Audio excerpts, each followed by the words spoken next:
Alright, in the previous tutorial we used the Create 2D Sketch tool to actually start the sketch by selecting a plane in relation to a view that we want to draw on. In this case we chose the XY plane because we wanted to draw on the front view.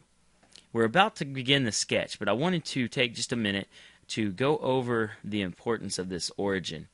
I'm just going to show you a couple of things real quick. Don't worry about trying to draw what I'm drawing. I'm just going to show you a couple of examples. If I was to draw a rectangle and just begin drawing it with my line tool, that's certainly fine. We could do that. We could come up with a rectangle. Let me go ahead and hit escape to end my command. Now I can move these lines around.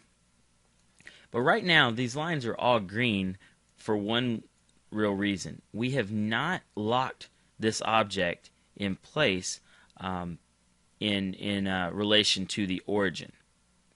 Now, what we really want to do is move our starting point, or one of these points. It doesn't really matter which corner it is.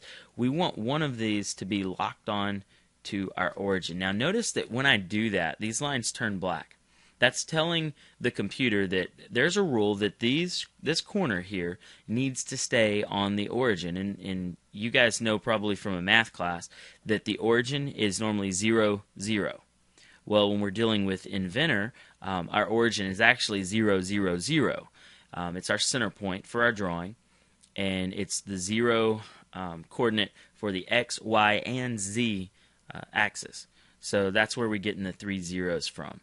It's really important that we start our drawing like this. If we don't, our object can never really be fully constrained. We always try to get our sketch to be fully constrained, where the computer knows exactly what the rules are for this particular drawing. I'm going to go ahead and stop this tutorial. We're going to pick up from here and talk more about the constraints and the actual sketching.